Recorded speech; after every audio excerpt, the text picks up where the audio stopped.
గాంజా సమాచారం మీద రైడ్ చేసినప్పుడు డిఎస్పీ అండ్ వాళ్ళ 1 town 2 town తొట్టెంబేడు B N Kandrika already ఉన్న సమాచారం మీద రైడ్ చేయడం జరిగింది.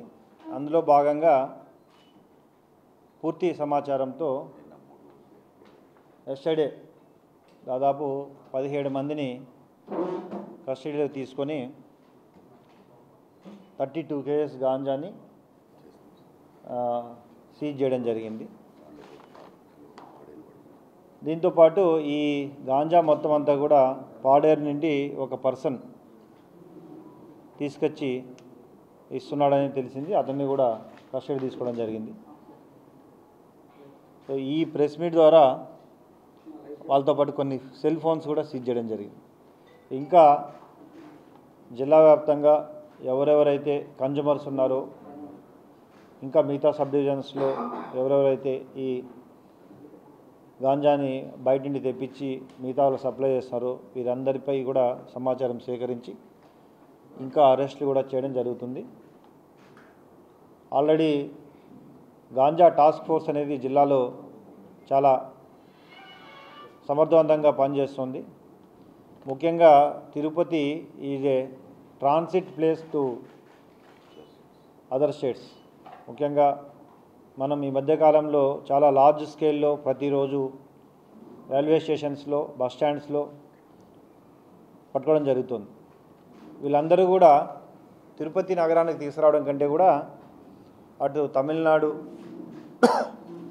కేరళ, కర్ణాటక ఈ ప్రాంతాలకి తీసుకెళ్ళడానికి ఇక్కడ దిగి ఇక్కడి నుండి మళ్ళీ ఫర్దర్ ట్రాన్స్మిట్ చేయడం జరుగుతుంది. వాళ్ళని కూడా చాలామందిని ఈ మధ్యకాలంలో everyday railway stations, trains check చేస్తూ పూర్తిగా నిర్మూలించడం జరుగుతుంది. తిరుపతి ఇటువైపు తీసుకురావడానికి కూడా వీలు లేకుండా అన్ని ప్రాంతాలు, అటు గూడూరు, రేణిగుంట రైల్వే స్టేషన్స్ అయితేనేమి అన్ని రూట్స్ కూడా ప్రాపర్గా కంట్రోల్ చేయడం జరుగుతుంది.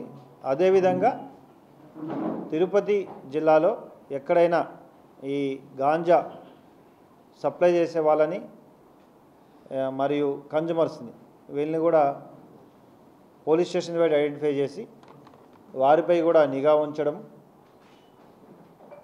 వాళ్ళ మీద ఎవరైతే సప్లై చేస్తారో వీళ్ళందరి మీద షీట్లు ఓపెన్ చేయడం, కేసెస్ని కూడా ప్రాపర్గా ఇన్వెస్టిగేట్ చేసి వీళ్ళు రిమాండ్ బయట రాకుండానే కేసెస్ని కంప్లీట్గా ఇన్వెస్టిగేషన్ కంప్లీట్ చేసి ప్రాసిక్యూట్ చేసే విధమైన చర్యలు కూడా తీసుకోవడం జరుగుతుంది.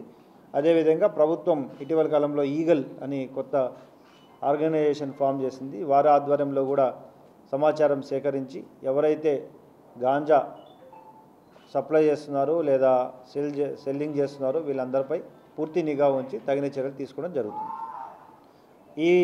ఈ కేసులో 17 మెంబర్స్ని అరెస్ట్ చేయడము, తర్వాత చాలామంది సప్లయర్స్, కన్జ్యూమర్స్ లేరు, సప్లయర్స్ని జిల్లా వ్యాప్తంగా ఆ కేసు ద్వారా మొత్తం అందరినీ అరెస్ట్ చేయడం, 32 కేసు సీజ్ చేయడం, సెల్ ఫోన్స్ సీజ్ చేయడంలో ప్రముఖ పాత్ర పోషించిన డిఎస్పీ, మా అడిషనల్ ఎస్పీ ఎల్ఎండ్ఓ ఆధ్వర్యంలో డిఎస్పీ శ్రీకాళహస్తి, వారి inspectors 1 town 2 town rural, BN Kandriga మరియు ఎస్ఐలు అందరినీ కూడా అభినందించడం జరుగుతుంది. Thank you. ఎవరికి యూత్ అమ్మే వాళ్ళకి ఎందుకు కౌన్సిలింగ్? ఇందులో మ్యాక్సిమం అమ్మేవాళ్ళు. సూత్రధార అనేది ఉండదు. ప్రధాన సూత్రధార అనేది మేజర్గా బయట నుండి తీసుకొచ్చి పాడేరింటి తీసుకొచ్చి వాళ్ళు కూడా తీసుకొచ్చి సప్లై చేస్తారు, కిలోకి ఇంత అని చెప్పి పంపిస్తుంటారు వీళ్ళ ఫోన్ ద్వారా. సో ఇది కూడా పట్టుకోవడం జరిగింది. కేసెస్ వెరిఫై చేసి చేస్తాం. అవి కూడా అన్నీ వెరిఫై చేస్తాం. తప్పకుండా రాబోయే రోజుల్లో ఎక్కువ కేసెస్లో ఇలాగే ఇన్వాల్వ్ అయితే వారిపై పీడియాక్ట్ కూడా పెట్టడం జరుగుతుంది. మరిన్ని వీడియోస్ కోసం ఛానల్ ని సబ్స్క్రైబ్ చేయండి. లేటెస్ట్ అప్డేట్స్ కోసం వాట్సాప్ ఛానల్ ని ఫాలో అవ్వండి. ఆ లింక్ డిస్క్రిప్షన్ లో ఉంది.